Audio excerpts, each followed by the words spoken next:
In this video, we will show you how to protect buyers from unintentionally placing large bids. This feature helps prevent mistakes and avoids the need for cancellations later on. On AuctionWorx, when a buyer attempts to place a bid that is more than 100 times the minimum bid amount, you can enable a confirmation step to ensure the bid is intentional. Let's see how to enable this feature. As an admin user, navigate to the Admin Control panel and then go to the Auction Lots page under the Auctions section. Here, you'll find the option Enable Large Bid Confirmation. Simply enable this setting.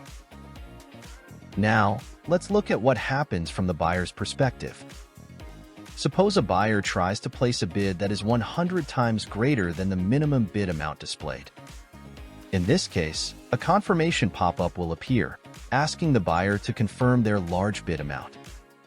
The buyer can choose an appropriate amount from the options provided in the confirmation pop-up, or cancel and re-enter the correct amount. Let's select an option and submit the bid. As you can see, the bid is submitted successfully.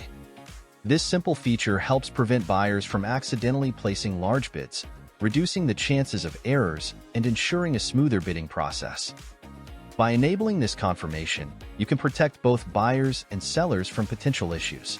Thank you for watching.